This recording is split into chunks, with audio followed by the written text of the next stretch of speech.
हम परसों ये चर्चा कर रहे थे कि जब हम कोई भी खाना खाते हैं, अपने भौतिक शरीर की बात करते हैं और जैसे ही हमने खाना खाया तो हमने अपनी स्थिति बताई थी कि यहाँ से मुँह में खाना खाया और बार-बार जो सबसे पहला भोजन का सूत्र क्या है कि हमें बार-बार नहीं खाना है।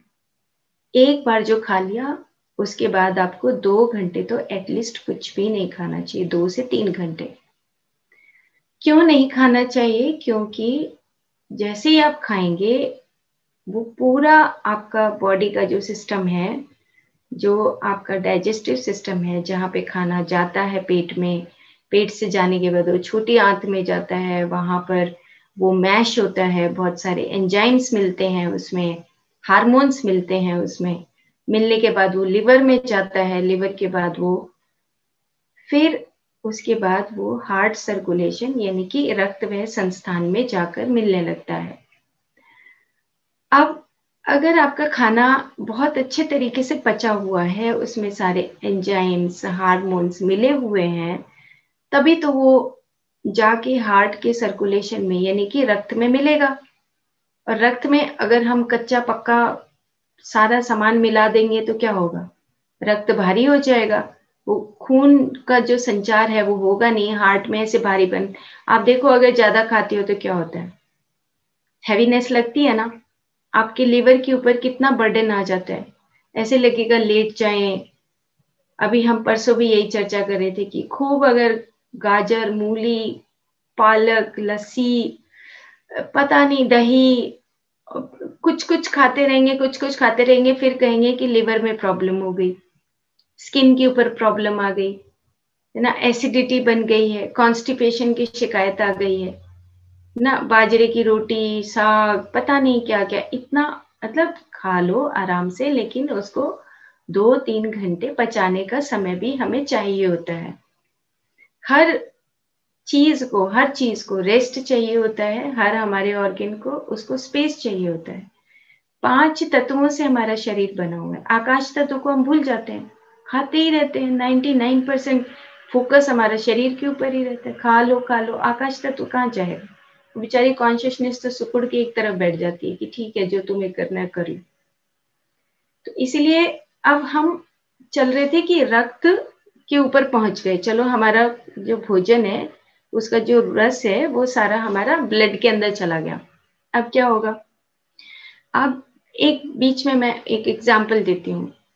जब उम्र बड़ी होने लगती है, तो हम कहते हैं भई हड्डियाँ कमज़ोर हो गई। हम कहते हैं कि भई जोड़ों में दर्द आ गया, अब कैल्शियम की गोली खा लेते हैं चलो। अब कैल्शियम कहाँ पे है? हड्डियों में जाना है कैल्शियम। रास्ता कौन-सा है?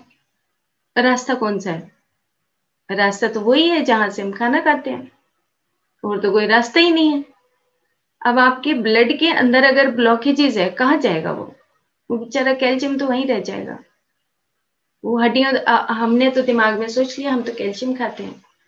वेरी गुड ठीक है, कैल्शियम खाएँगे और वो कैल्शियम फिर वहीं पे हेवीनेस, ब्लॉकेजेज़ शुरू है। अगर पाइप में ब्लॉकेजेज़ है या रास्ते में आप देखो, सड़क पे जाते हो ना आप, खड्डा खुदा हुआ होता है तो गाड़ी को आपको वापस मोड़ के किसी और रास्ते से लेकर जाना पड़ता है। सेम इसी तरीके से अगर ब्लड के अंदर ब्लॉकेजेज़ शुरू हो जाएँगी तो आपकी रस, रक्त, मांस मेद यानी कि मास का मतलब आपका मस्कुलर सिस्टम जो मस्कुलर सिस्टम है उसमें ब्लॉकेजेस शुरू हो जाएंगी, वहां पर अग्नि मंद हो जाएगी। दुनिया भर की लस्सी पी रहे हैं, दुनिया भर का हरे पत्ते की सब्जियां खा रहे हैं, दुनिया भर का 2-2 गाजर का जूस पी रहे हैं, दुनिया भर की मूली खा रहे हैं और और क्या है, बथुआ है, मेथी है, ये सब खा रहे हैं। इतना हैवी वाटर एलिमेंट ले रहे हैं हम, इतना इतना हैवी वो जो अर्थ एलिमेंट, वाटर एलिमेंट की चीजें ले रहे हैं, तो ब्लॉकेजेस होंगी या नहीं होंगी? 100% होंगी। उसको हमने बहुत ही सिस्टमेटिक तरीके से खाना है। अब हम और आगे चलते हैं मांसपेशियों के थ्रू। अब जितना जितना हम सूक्ष्मता की तरफ जाते हैं, रस की जो पाइप होती है, डाइजेस्टिव सिस्टम की पाइप है, वो मोटी है। फिर उसके बाद रक्त की जो हमारा सर्कुलेटरी सिस्टम है, उसकी और पतली हो जाती है, फिर मस्कुलर सिस्टम की और पतली हो जाती है, फिर आगे जो हमारा एडिपोज टिश्यूज हैं, जो फैट है उसकी और पतली हो जाती है, फिर है रस, रक्त, मांस, मेद, अस्थि, वहां पे जाके बोन आती है जहां पे और भी सूक्ष्म हो जाती हैं चीजें। अब हम सोच रहे हैं कि चलो जी बस उसी उससे चलते रहते हैं कि हाँ इतनी मोटी मोटी चीजें सब हजम हो जाएंगी, ऐसे नहीं होता है। यही खाने का नियम है जो फिजिकल बॉडी में बोलते हैं। आयुर्वेदा कहता है कि आहार के जो नियम है वो बहुत इंपॉर्टेंट है फॉलो करना। अब आप गेहूं में देखो, अगर बहुत ज्यादा पानी दे दोगे तो क्या होगा, गेहूं का आएगा क्या, वो कोई भी फल नहीं आएगा उसपे, गेहूं लगेगा ही नहीं, गल जाएगा वो। बिल्कुल पानी नहीं देंगे तो भी गल जाएगा, खत्म हो जाएगा, वो बढ़ेगा ही नहीं।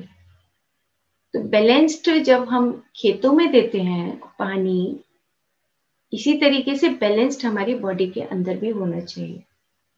और अस्थि अस्थि ज्यादा खाना नहीं लेती है, उसको जरूरत है जैसे कैल्शियम की, फास्फोरस की, इस चीज की जरूरत है। तो हमें ये जानकारी रखनी है कि जो जो हम सूक्ष्म जाते हैं उसके भीतर फिर हमारा अस्थि के भीतर आती है मज्जा, यानी कि बोन मैरो। वो सबसे इंपॉर्टेंट पार्ट है हमारे जीवन का, सबसे इंपॉर्टेंट पार्ट, सबसे सबसे इंपॉर्टेंट। डेंगू हो जाता है ना तो कहते हैं प्लेटलेट्स कम हो गई। कहाँ बनती हैं प्लेटलेट्स? उस मज्जा धातु में ही बनती है, बोन मैरो के भीतर। और वैसे भी अगर डेंगू ना भी हो तो कभी कभी हम बहुत गरम गरम चीजें खाते हैं तो प्लेटलेट्स घटनी शुरू हो जाती हैं। दुनिया भर की गरम गरम चीजें खाएंगे तो प्लेटलेट्स नहीं बनेंगी। क्यों? क्योंकि उसकी प्रकृति कैसी है, उसकी प्रकृति ठंडी है। अब डेंगू में देख क्या करते हो, गिलोय का रस लेते हो, पालक, वो जो पपीता है उसके पत्ते खाते हो ना, बार बार जूसेस पीते हो, बार बार आप नींबू का पानी पीते हो। क्यों? क्योंकि वो जो मच्छर का जो प्रकृति है वो फायर है, फायर, अग्नि। जैसे आग लग जाए कमरे में तो क्या होता है, जल जाएंगे हम।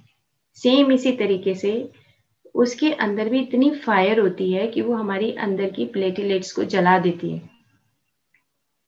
इसीलिए हमें ज्यादा अगर हम गर्म चीजें खाते हैं तो हमें हमारी प्लेटलेट्स, हमारे आरबीसीज का लाइफ कम होने लगता है। तो आप सबसे रिक्वेस्ट है कि खाने को बहुत ही सिस्टमेटिक तरीके से खाएं। हाँ, कसी चला लो, किसान बन जाते हैं, बाहर जाते हैं, खूब घूमते हैं, बड़ी सैर करके आते हैं और पूरी मेहनत करते हैं किसान की तरह, तो फिर बेशक कुछ भी खाओ, नो प्रॉब्लम। बट घर में बैठ के अगर हम मेंटल वर्क करते हैं, कोई काम नहीं करते हमारे घर में, तो सब सर्वेंट आते हैं, मेड आती हैं, तो फिर तो ये पालक उसी को देनी पड़ेगी, हम खुद नहीं खा सकते। ये सब चीजें हमारे लिए नहीं है फिर। इसीलिए खाने का बहुत ध्यान रखना जरूरी है। और बोन मैरो के अंदर ही हमारी सब चीजें बनती है, आरबीसीज बनते हैं, डब्ल्यूबीसीज बनते हैं, और वो इतने सॉफ्ट होते हैं, इतने सॉफ्ट होते हैं कि अगर हम कोई भी ऐसी फायर वाली चीजें खाते हैं, अग्नि जिसमें है, उससे वो जल जाएंगे सारे। और उसके बाद फिर बोन मैरो के बाद क्या आता है, हमारा शुक्र धातु, यानी कि जो भी एसेंस हम बोन मैरो के वक्त बनाते हैं उसी से हमारी शुक्र धातु बनती है। शुक्र धातु का मतलब हमारे एंडोक्राइन सिस्टम, पूरा एंडोक्राइन। फियर आता है तो देखा क्या होता है, फियर आता है तो डर के हम सिकुड़ जाते हैं। हमारा एक सांप आ जाए, एक कीड़ा मकोड़ा आ जाए, या कोई हमें धमका दे तो हमारा ब्लड प्रेशर कैसे होने लगता है, ऐसे ऐसे होने लगता है, इतना फास्ट हो जाता है ना। बंदर आ जाए कितना फास्ट हो जाता है। तो इससे ये क्या है, ये हमारा एंडोक्राइन सिस्टम है जिससे हमारा सारा सब कुछ ड्राई हो जाता है। वहां तक हमारे खाने का प्रभाव रहता है। तो कल हम इस चर्चा को पूरी कर देंगे कि हम जब शुक्र धातु के बाद जो ओज है, जो हमारा सबसे मेन, हमारा जो इम्यून सिस्टम है वो कैसे बनता है, नर्वस सिस्टम कैसे बनता है, और कैसे हमारा जो प्राण है वो हमारा इसके साथ कनेक्टेड होता है, तो एक गाजर, एक मूली बस बहुत है। एक पालक का पत्ता बहुत है। एक पालक का पत्ता लो और उसको फ्राई पैन में थोड़ा 1 घुट पानी में ढक के रख दो। बस वो बॉयल हो जाएगा थोड़ा-सा, उसको मैश करो और थोड़ा-सा दही में मिला लो और खा लो। 1 पालक का पत्ता इज़ सफिशिएंट। और 2 खजूर बहुत है। 10 खजूर खाने की ज़रूरत नहीं।